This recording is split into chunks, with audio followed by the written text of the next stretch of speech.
கிறிஸ்துவுக்குள் பிரியமானவர்களே, கர்த்தரும் இரட்சகருமாய் இயேசு கிறிஸ்துவின் ஈடு நீட்ட நாமத்தினாலே உங்கள் யாவருக்கும் என் அன்பின் வாழ்த்துக்களை தெரிவித்துள்ளேன். தேவன் அருளிய அப்பம் பிரேயர் மினிஸ்ட்ரி சேனல் மூலியமாக உங்களோடு சந்திப்பதில் மிகுந்த மகிழ்ச்சி அடைகிறேன். தினம்தோறும் அதிகால வேளையிலே பரிசுத்த வேதத்தில் ஒரு பகுதியை நாம் தியானித்து நம்முடைய குடும்ப பாதுகாப்பிற்காக நாம் ஜெபித்து வருகிறோம். அதிகால வேளையில் அபிஷேகங்களை பெற்றுக்கொள்ள, தேவனுடைய கிருபை பெற்றுக்கொள்ள புதிய நாளிலும் இணைந்திருங்கள்.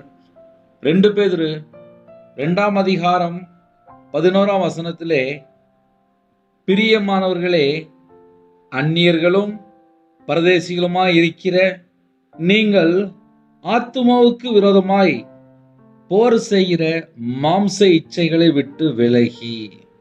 ஹல்லேலூயா. கிறிஸ்துவுக்குள் பிரியமானவர்களே, ஆத்துமாவுக்கு விரோதமாய் போர் செய்கிற மாம்ச இச்சைகளை விட்டு விலகி.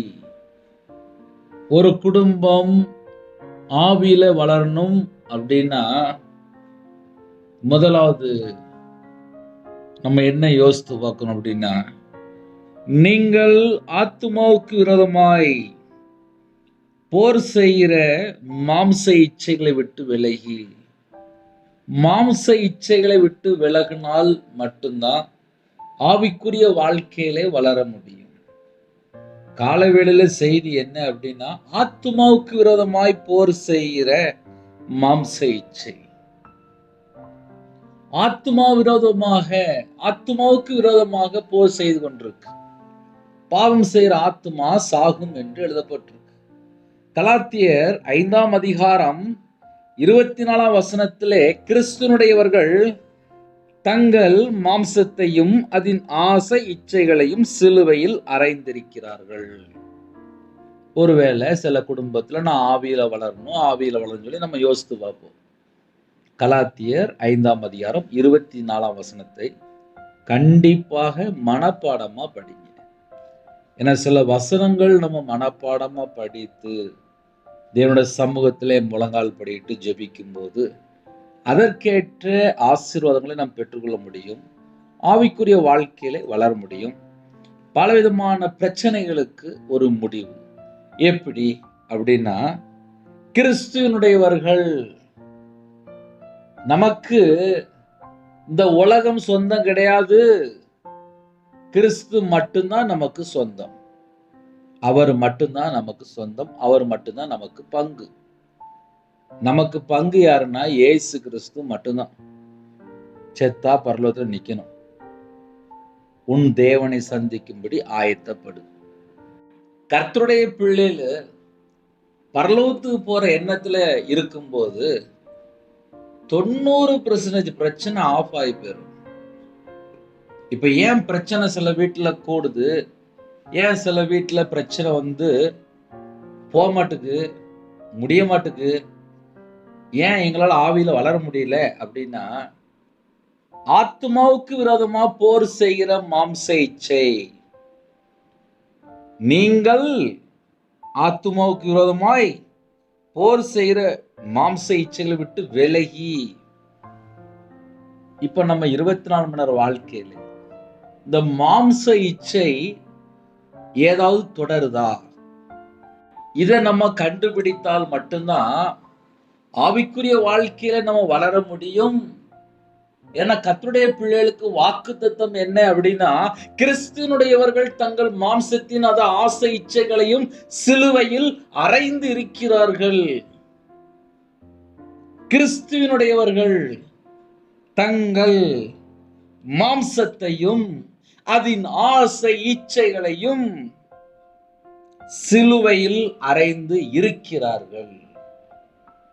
அப்ப நம்ம வாழ்க்கையிலே மாம்சத்தினுடைய அந்த ஆசை இச்சைகள் தொடரக்கூடாது. யாரெல்லாம் கிறிஸ்துக்குள்ள இருக்கிறோமோ நம்முடைய வாழ்க்கையில ஆவிக்குரிய கனி இருக்கும்.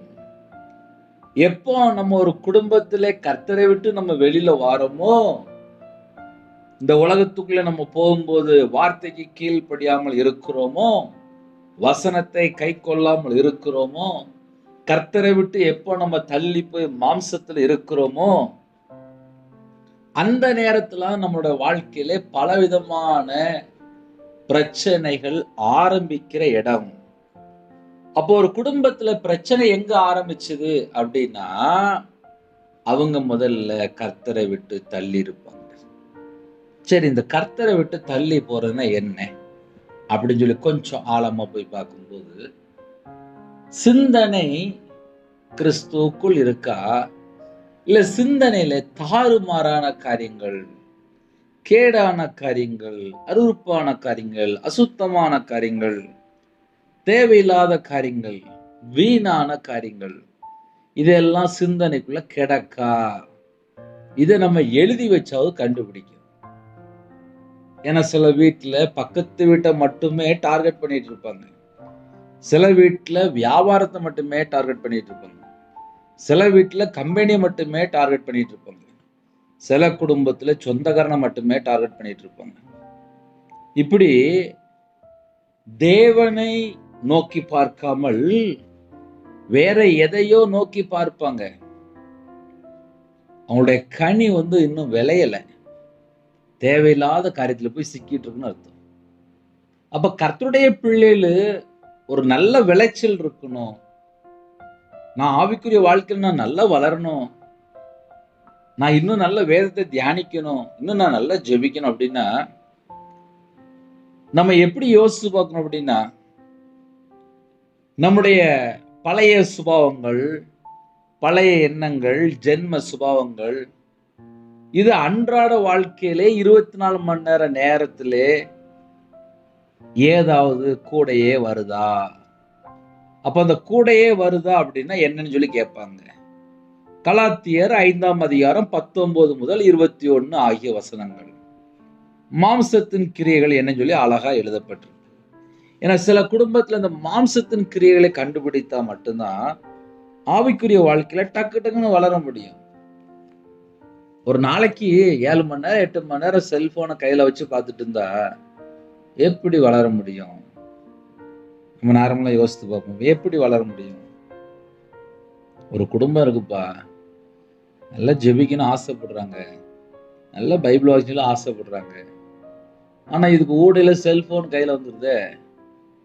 செல்போன் அப்படியே பார்த்துட்டே இருப்பாங்க, அப்படியே கொஞ்சம் வாட்ஸ்அப் போவாங்க, அப்படியே கொஞ்சம் யூடியூப் போவாங்க, அப்புறம் அப்படியே கொஞ்சம் கேம் விளையாட போவாங்க, அப்படியே கொஞ்சம் படம் பார்க்க போவாங்க, அப்படியே கொஞ்சம் நாடகம் பார்க்க போவாங்க, அப்புறம் ஃபேஸ்புக்கு, அப்புறம் இன்ஸ்டாகிராமு, நிறைய என்னெல்லாமோ இருக்கு. நேரத்தை வேஸ்ட் பண்ணி அப்புறம் பைபிள் வாசிக்க நேரம் இருக்காது, ஜெபிக்க நேரம் இருக்காது. ஏன்னா இருதயம் ஃபுல்லா இந்த மாம்ச இச்சைக்குள்ள போகும்போது, இந்த உலகத்துக்குள்ள காரியத்துக்குள்ள போகும்போது, கண்களின் இச்சைக்குள்ள போகும்போது, ஜீவனத்தின் பெருமைக்குள்ள போகும்போது வாழ்க்கை டேமேஜ் ஆயிருது. பாவம் செய்யற ஆத்துமா சாகும். ஒரு மனுஷனோட வாழ்க்கையில பாவம் செஞ்ச உடனே என்ன ஆயிருது அப்படின்னா ஆத்துமா செத்து போன நிலைமை. ஏன் ஒரு குடும்பத்துல ஏன் ஆவிக்குரிய வாழ்க்கையில வளர முடியல அப்படின்னா, டெய்லி நாடகம் பார்த்துருவாங்க, டெய்லி படம் பார்த்துருவாங்க, டெய்லி செல்போன்ல நல்ல ஏதாவது பார்த்துட்டே இருப்பாங்க. ஒரு வாலிப பையன் 15 வயசு தான்ப்பா, ஒரு நாளைக்கு எத்தனை மணி நேரம் செல்போன் பார்க்க சொல்லி நான் கேட்டுவிட்டேன். அவன் சொல்றான் நான் 10 மணி நேரம் பார்ப்பேன் அப்படிங்க. 19 வயசு வாலிப பிள்ளை, காலேஜ் படிக்க. நான் மயங்கி விழுந்துட்டேன், ஏன் என்னாச்சு அப்படின்னு சொல்லி கேட்டேன். எங்க அம்மா அப்பா வேலைக்கு போயிட்டாங்க, எனக்கு காலேஜ்ல லீவ் இருந்துச்சு, நான் வீட்டில் தான் இருந்தேன், ஒரு நாளைக்கு 8 மணி நேரம் செல்போன் பார்த்தேன் அப்படின்னா. சில குடும்பத்துல பல மணி நேரம் செல்போன்ல இருக்கும்போது அவங்களுடைய வாழ்க்கையில நிறைய காரியங்கள் பிரச்சனையா மாறிடுது. ஏன்னா 19 வயசு ஒரு வாலிப மகள் மயங்கி விழுந்துட்டா, செல்போன் 8 மணி நேரம் பார்த்துருக்கா, 24 மணி நேரம் தூங்காம இருந்திருக்கா, அவ்வளவுதான். என்ன நடந்துச்சு தெரியல, மயங்கி கீழே விழுந்துட்டா. அந்த மகள் பயந்துட்டா. உடனே எனக்கு பிரேயர் குறிப்பு வந்துட்டு, அண்ணே பயமா இருக்கு. என்ன பயமா இருக்கு? ஏன் இந்த மாதிரி தூக்கம் வரல? ஏன் தூக்கம் வரல? என்ன பண்ண? செல்போன் எவ்வளவு நேரம் பார்த்தேன்? 8 மணி நேரம் பார்த்தேன். அந்த 8 மணி நேரம் பார்க்க விட்டதுக்கு அப்புறம் தான் அந்த மகளுக்கு ஒரு ரிலீஃப். பாவம் செஞ்சுட்டே இருக்கும்போது பாவத்துக்கு அடிமையா இருக்கிறான். பாவம் செய்கிற எவனும் பாவத்துக்கு அடிமையா இருக்கிறான். செல்போன்ல 8 மணி நேரம் இருந்ததுக்கு அப்புறம் கண்ணு கெட்டு போயிடும், சிந்தனை கெட்டு போயிருது. ஆபீஸ் வேலை, கம்பெனி வேலை அப்படின்னா அது வேற. சாஃப்ட்வேர் லைன்ல இருப்பாங்க, அது வேற. ஆனா இப்ப சும்மா இருக்கிறேன் அப்படின்னு சொல்லிட்டு எத்தனை குடும்பத்துல செல்போன்ல மூழ்கி போய் கிடக்குறாங்க. எத்தனை குடும்பத்துல கையில பைபிள் எடுத்து வாசித்து எத்தனை நாள் ஆச்சு, எத்தனை மாசம் ஆச்சு, சர்ச்சுக்கு போய் எத்தனை நாள் ஆச்சு. அப்ப பிரச்சனை எங்கெல்லாம் ஆரம்பிக்கு அப்படின்னா, நீங்கள் ஆத்துமாவுக்கு விரோதமாய் போர் செய்கிற மாம்ச இச்சைகளை விட்டு விலகி, ஆசீர்வாதம் எங்க இருக்கு அப்படின்னா, ஆத்துமாவுக்கு விரோதமாக போர் செய்கிற அந்த மாம்ச இச்சைகள் தொடருதா? இத ஒரு மனுஷன் கண்டுபிடிச்சா மட்டும்தான் அவங்களுடைய வாழ்க்கையில நிறைய ஸ்டெப் வளர முடியும். அதே நேரத்துல பிசாசுடைய தொந்தரவு இருக்காது.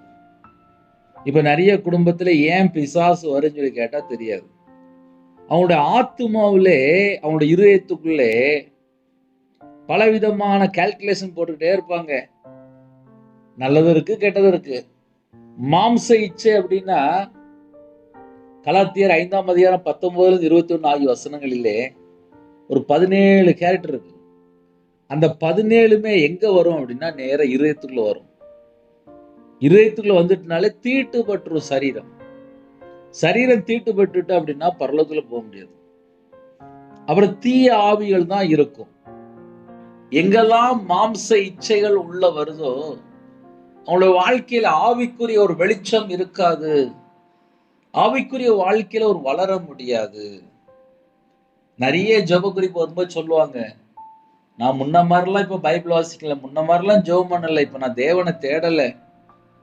ஒரு பக்கம் பார்த்தா நிர்விசாரம், ஒரு பக்கம் பார்த்தா வீட்டுல பிரச்சனை, ஒரு பக்கம் பார்த்தா குடும்பத்துல பலவிதமான போராட்டங்கள்.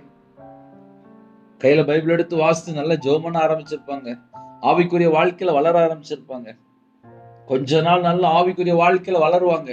ஒரு சின்ன போராட்டம் வந்த உடனே, ஒரு சின்ன பிரச்சனை வந்த உடனே கர்த்தரை விட்டு தள்ளி போயிடுவாங்க. இப்ப நிறைய குடும்பத்துல இப்ப அதுதான் நடக்குது. அதை நம்ம எப்படி சொன்னா ஈஸியா புரியும் அப்படின்னா, கொரோனா நேரத்துல எத்தனையோ குடும்பத்துல இணைந்திருந்தீங்க. அந்த ஜெபம் இன்னைக்கு நம்மளுடைய வாழ்க்கையில இருக்கா அப்படின்னு சொல்லி யோசித்து பார்த்தா, இப்ப வேக வேகமா ஓடிட்டு இருக்கோம் பிரதர். கொரோனா நேரத்துல நாங்க சும்மா இருந்தோம், கொஞ்சம் அதிகமா ஜெபம் பண்ணணும் அப்படிம்பாங்க. இப்போ நாங்க நல்லா இருக்கோம், இப்ப நாங்க வேலையை அதிகமா பார்க்குறோம், கையில பைபிள் எடுத்து வாசிக்க நேரம் இல்லை, ஜெபிக்க நேரம் இல்லை, ஆனா உங்க செய்தி நாங்க கேட்டுருவோம் பிரதர் அப்படிம்பாங்க. தேவன் எதை பார்ப்பாரு? உங்க இதயத்தை பார்ப்பாரு. நீங்க கையில பைபிள் எடுத்து வாசிக்கணும், நீங்க முழங்கால நின்று ஜெபிக்கணும். அப்ப எல்லா குடும்பத்திலுமே தேவன் எதிர்பார்ப்பாரு. என் பிள்ளை என் பாதப்பிள்ளை இருக்கணும், என் பிள்ளை என்னையே தேடணும், தேவன் பார்ப்பாரு. சில குடும்பத்துல இந்த மாம்சத்தின் இச்சைகள் உள்ள வரும்போது கணவன் மனைவிக்குள்ள பிரச்சனை வந்துருது. அம்மா அப்பாவுக்கு தெரியாம பிள்ளைகளை போய் தப்பு பண்ண போயிருது. அதுக்கெல்லாம் பின்னாடி என்ன காரணம் அப்படின்னு சொல்லி பார்க்கும்போது இந்த மாம்ச இச்சைகள். அதான் கிறிஸ்துவனுடையவர்கள் தங்கள் மாம்சத்தின் அதன் ஆசை இச்சைகளையும் சிலுவையில் அறைந்து இருக்கிறார்கள். ஒரு குடும்பம் கிறிஸ்துவுக்குள் இருக்குமானால் அங்க மாம்சத்தினுடைய கிரியைகள் செயல்படாது, மாம்சத்தினுடைய ஆசை இச்சைகள் செயல்படாது. ஏன் அப்படின்னு சொல்லி பார்க்கும்போது, கிறிஸ்துவனுடையவர்கள் தங்கள் மாம்சத்தின் அதன் ஆசை இச்சைகளையும் சிலுவையில் அறைந்து இருக்கிறார்கள். நம்ம கிறிஸ்துவுக்குள் அடக்கம் பண்ணப்பட்டால் அவரோட கூட நாம் உயிர் தெழுந்தும் இருப்போம். அவருடைய ஆவி நமக்குள்ள இருக்கு. இன்னைக்கு நிறைய குடும்பத்திலே அந்த பழைய ஜென்ம சுபாவங்கள், இந்த பழைய கிரியைகள், தந்திரமான கிரியைகள், தந்திரமான ஆவிகள், வஞ்சிக்கிற ஆவிகள், சில குடும்பத்திலே சர்ப்பத்தினுடைய கிரியைகள். அதுக்கு பின்னாடி என்ன காரணம் அப்படின்னா இந்த மாம்சத்தினுடைய இச்சைகள் தான். எங்கெல்லாம் மாம்சத்தினுடைய இச்சைகள் இருக்கோ அவனுடைய வாழ்க்கையில அதுக்கு மேல ஸ்டெப் வளர முடியாது. ஏன் சில குடும்பத்துல அபிஷேகத்தை பெற்றுக்கொள்ள முடியல? ஏன் சில குடும்பத்துல பரிசுத்தாவியை பெற்றுக்கொள்ள முடியல? ஏன் சில குடும்பத்துல வரங்கள் இன்னும் செயல்பட ஆரம்பிக்கல? நம்முடைய பழைய சுபாவங்கள், பழைய எண்ணங்கள் எல்லாமே சிலுவையில் அறையப்பட்டு இருக்க வேண்டும். கிறிஸ்துவனுடையவர்கள் தங்கள் மாம்சத்தையும் அதன் ஆசை இச்சைகளையும் சிலுவையில் அறைந்து இருக்கிறார்கள்.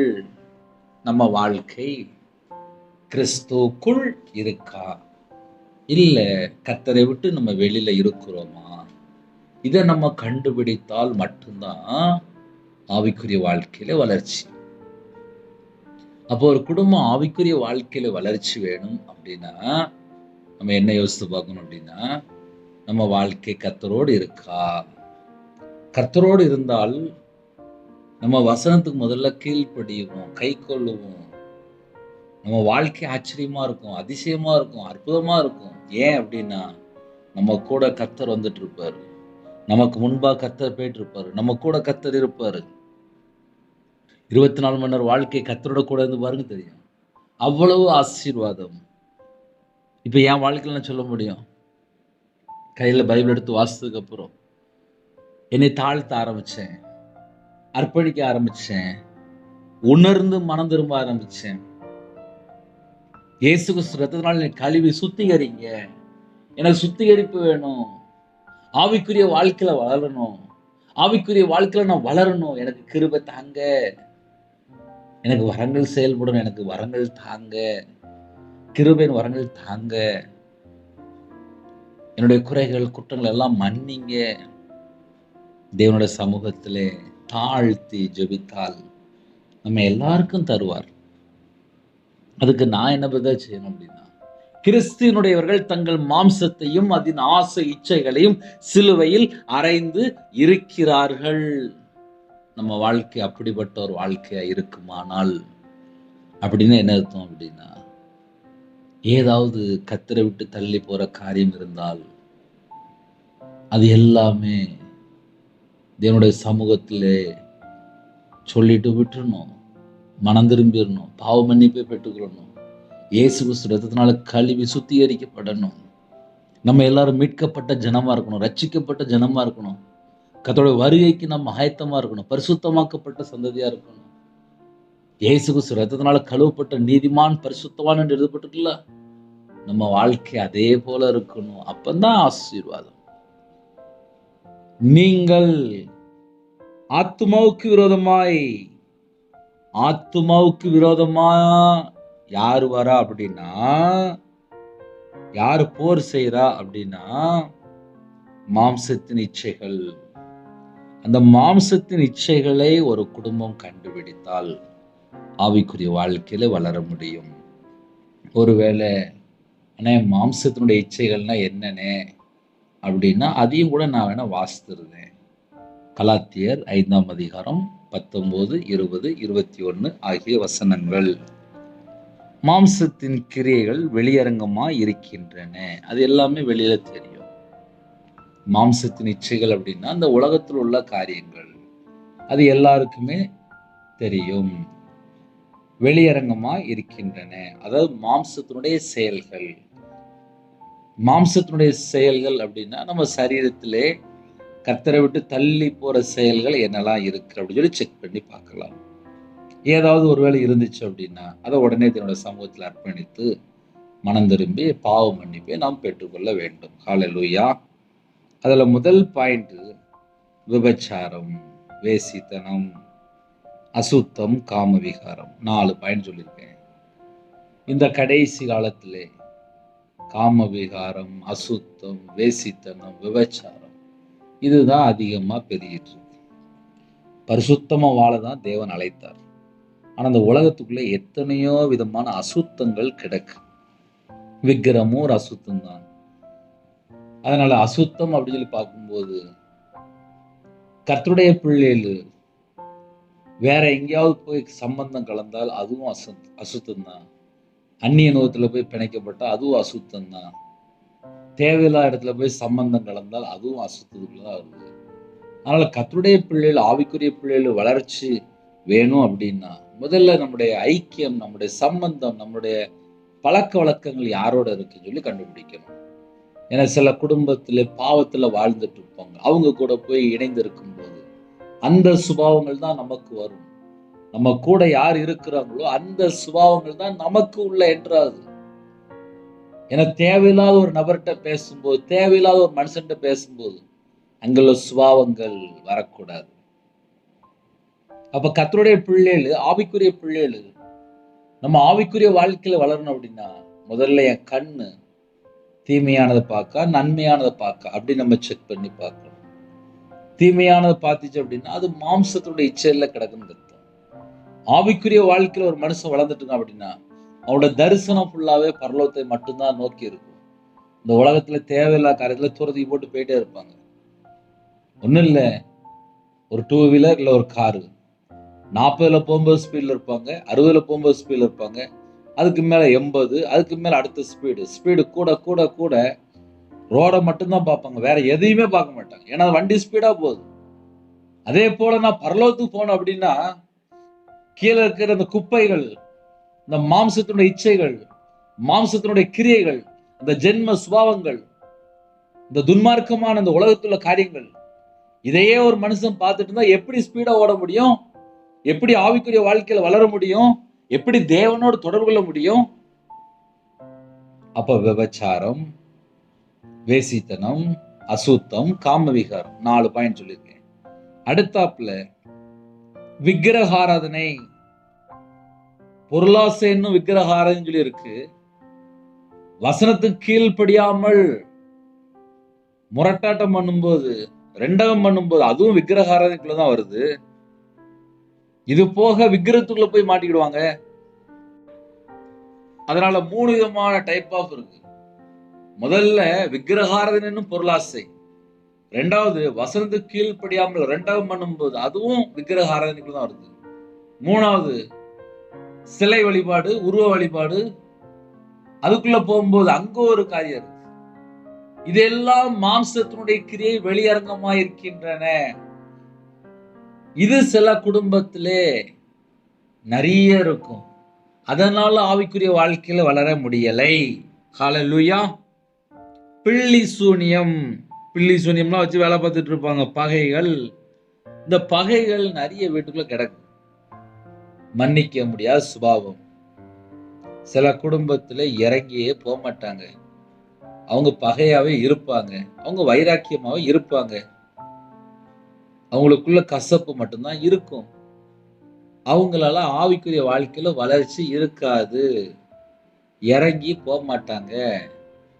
அவங்களுக்குள்ள என்ன சுபாவம் இருக்கு அப்படின்னா பகை, வைராக்கியம், சில குடும்பத்திலே கசப்பு, இதெல்லாம் உள்ள இருந்துச்சுன்னா பொல்லாத பேய்த்தனத்துக்கு அடுத்ததுமா இருக்கு என்று எழுதப்பட்டிருக்கு.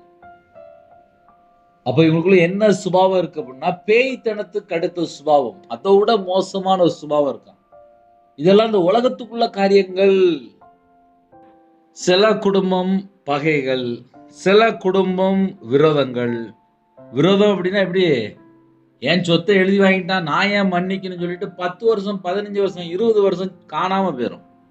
எல்லாம் விரோதம், வைராக்கியம், பகை, எரிச்சல், கோபம் எல்லாம் அந்த லிஸ்டுக்குள்ளதான் வருது.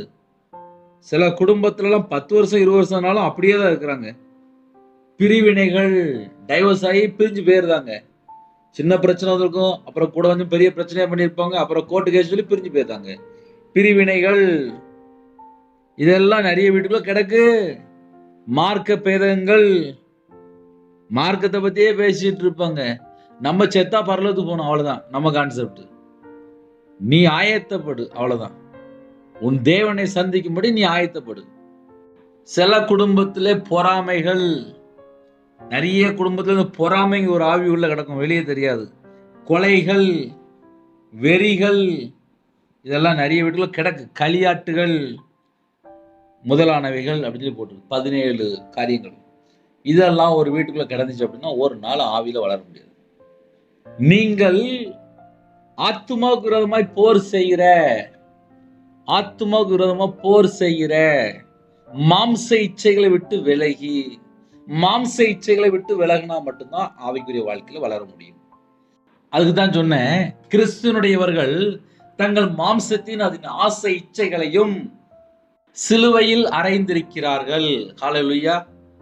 ஒரு குடும்பம் ஆவியில வளரணும் அப்படின்னா ஆத்துமா விரோதமாக போர் செய்யற மாம்ச இச்சைகளை விட்டு விலகினால் கண்டிப்பா ஆவியில வளர முடியும். இன்னைக்கு உள்ள செய்தி என்ன அப்படின்னா, நம்முடைய ஆத்துமா மண்ணோட ஒட்டிட்டு இருக்கா, தேவனோடு இருக்கா? நம்ம இதயத்துக்குள்ள தேவன் வாசம் பண்ணணும் அப்படின்னா, இந்த உலகத்துக்குள்ள காரியங்கள் ஏதாவது கிடக்கா? களியாட்டுகள், வெறிகள், பொறாமைகள், எரிச்சல்கள், கோபம், சண்டை, பிரிவினை, எப்படி ஏகப்பட்ட காரியம் இருக்கு. இதெல்லாம் உள்ள வச்சுக்கிட்டு என்னையால ஆவியில வளர முடியல, ஆவியில வளர முடியல. ஏன் வளர முடியல? இதெல்லாம் வெளியில கொண்டு துரதி போட்டுடணும். இது உள்ள இருக்கிற வரையும் ஒரு நாள் ஆவியில வளர முடியாது. ஏன்னா சில குடும்பத்துக்குள்ள ஞாயிற்றுக்கிழமை சர்ச்சுக்கு போயிடுவாங்க. ஆனா கசப்பு, வெறுப்பு, பகை, எரிச்சல் இதெல்லாம் உள்ளதானே கிடக்கு. அப்புறம் எப்படி ஆவியில வளர முடியும்? நம்ம அப்படி கொஞ்சம் யோசித்து பார்ப்போமே. அதனால காலவேளை செய்தி என்ன அப்படின்னா, மாம்ச இச்சைகளை விட்டு விலகி, மாம்ச இச்சைகளுக்கு விட்டு விலகி, அப்ப ஆத்துமாவுக்கு விரோதமா போர் செய்யற இப்படிப்பட்ட காரியங்கள் ஒரு மனுஷனுடைய வாழ்க்கையில இருக்குமானால் ஆவிக்குரிய வாழ்க்கையில வளர முடியாது. ஆவிக்குரிய வாழ்க்கையில வளரணும் அப்படின்னா ஆவிக்குரிய கனிகள் நமக்குள்ளே செயல்படணும். ஆவிக்குரிய கனிகள் நமக்குள்ள வந்துட்டு அப்படின்னா நம்ம கண்டிப்பா நித்திய ஜீவனுக்கு போய் சேருவோம். நம்ம ஆவியில இருக்கன்னு சொல்லி அர்த்தம். ஆவிக்குரிய கனிகள் என்ன அப்படின்னு சொல்லி பார்க்கும்போது அன்பு. இன்னைக்கு நிறைய குடும்பத்துல அன்பை காணோம். புருஷன் பொண்டாட்டிக்குள்ள அன்பை காணோம். எரிச்சல், கோபம், பகை, வைராக்கியத்தை இதை வச்சுக்கிட்டா எப்படி கணவன் மனைவிக்குள்ள சந்தோஷமா இருக்க முடியும்? நிறைய வீட்டுக்குள்ள கணவன் மனைவிக்குள்ள சந்தோஷமே இல்ல. இதான் பிரச்சனை. சந்தோஷம், சமாதானம், நீடிய பொறுமை, தயவு, நற்குணம், விசுவாசம், சாந்தம், இச்சை அடக்கம். ஆவிக்குரிய 9 கனில இச்சை அடக்கம் வேற ஒண்ணு இருக்கு. இச்சை பிளஸ் அடக்கம். இச்சையை அடக்கிடுவாங்க. அப்ப ஆவிக்குரிய பிள்ளைகள் யார் அப்படின்னா இச்சையை அடக்கிடுவாங்க. அவங்கதான் ஒரு ஜெயமுள்ள ஒரு வாழ்க்கை வாழ முடியும். அதனால இரவு நேரத்திலே காலை வேளையில எந்த நேரத்துல நீங்க செய்தி கேட்டாலும் சரி. ஏன்னா எத்தனையோ தேசத்துக்குள்ள நைட்டும் கேட்கறீங்க, காலையிலும் கேட்கறீங்க. நம்ம பரலோகத்துக்கு போய் சேரணும், அவ்வளவுதான். வாழ்ற வாழ்க்கை ஒரே வாழ்க்கை. நம்ம ஆத்துமா விலையேறப்பெற்றது. பரலோகத்துக்கு போகணும். நம்ம ஆத்துமாவில போய் தேவையில்லாம குப்பையில கொண்டு உள்ள வச்சாச்சு அப்படின்னா அப்புறம் இந்த இடம் ஃபுல்லா தீட்டு போட்டுரும், அசுத்தமா மாறிடும், அப்புறம் பொல்லாத இருதயமா மாறிடும். ஆனா இருதயத்துக்குள்ள தேவையில்ல எந்த ஒரு காரியமும் வரக்கூடாது. புதிய நாளுக்காக ஜெபிப்போமா? கண்களை மூடி நாம் ஜெபம் செய்வோம். எங்களை அதிகமாய் நேசிக்கிற அன்பு இந்த பரிசுத்தமுள்ள நல்ல பிதாவே, நன்றியோடு துதிக்கிறோம், ஸ்துதிக்கிறோம். அப்பா, எங்களோட நீ பேசியிருக்கிறீங்க, நன்றி. நீங்கள் ஆத்துமாவுக்கு விரோதமா போர் செய்கிற மாம்ச இச்சைகளை விட்டு விலகி வாழ சொல்லியிருக்கீங்கப்பா. அதற்காக ஸ்தோத்திரம். எங்க வாழ்க்கை கிறிஸ்தனுடையவர்கள் தங்கள் அதன் ஆசை இச்சைகளையும் சிலுவையில் அறைந்திருக்கிறார்கள். மாம்சத்தின் ஆசை இச்சைகளையும் சிலுவையில் அறைந்திருக்கிறார்கள். எங்களுக்கு அந்த கிருபை தாங்க. உங்களுடைய வல்லமையால் நிரப்புங்க. ஜெப அபிஷேகம் தாங்க, தியானிக்கிற அபிஷேகம் தாங்க, துதிக்கிற அபிஷேகம் தாங்க. இந்த நாளில் யாரெல்லாம் பிறந்த நாள், திருமண நாள் கொண்டாடுறாங்க, கர்த்தருடைய கரம் பிள்ளைகளை தொட்டு ஆசீர்வதிக்கட்டும். சில குடும்பத்துல கற்பதிங்க ஜெபிக்கிறாங்க, கர்த்தர் ஆசீர்வதிங்க. மாசமா இருக்காங்க, கர்த்தர் கூட இருங்க. டெலிவரி போறாங்க, கர்த்தர் கூட இருங்க. திருமணத்துக்கு வயசு சில குடும்பத்துல அப்ப தாண்டுது, ஏற்ற துணையை தாங்க.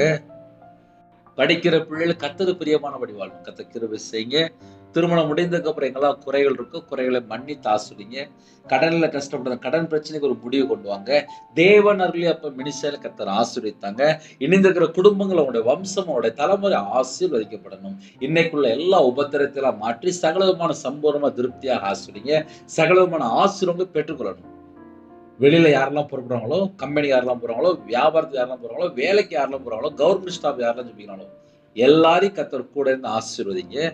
சரீரத்துல பலவீனத்தோடு படுத்த படுக்கல ஹாஸ்பிட்டல் எந்த குடும்பத்துல இணைந்திருக்காங்களோ அந்த குடும்பத்துக்கு கர்த்தர் பூரண சுகம், பூரண தீர்காயுஸ் தாங்கப்பா. பரிபூர்ணமா சுகமாக்கி தாங்க. உங்களுடைய தலைமுறை கரத்தினால தொட்டு சுகமாக்கி தாங்க. இந்த நாளை ஆசீர்வதித்தாங்க. உமக்கு பிரியமானபடி நாங்க வாழணும். எங்களோட ஆவி, ஆத்துமா, சரீரம், சிந்தனை, நினைவு எல்லாம் உங்களுடைய ஜோன்ல பண்ணிக்கிறோம். கர்த்தர் பொறுப்படுத்துகிறோம். துதிகான மகிமை எல்லாம் ஒருகே செலுத்தினோம். இயேசு கிறிஸ்து பிதாவே, ஆமென். தேவனுக்கே மகிமையுண்டாதாக. கர்த்தர் தாமே உங்களையும் உங்கள் குடும்பத்தில் சகல காரியத்திலும் சம்பூர்ணமா திருப்தியா கர்த்தர் கொடுத்து ஆசீர்வதிப்பாராக. ஆமென். God bless you.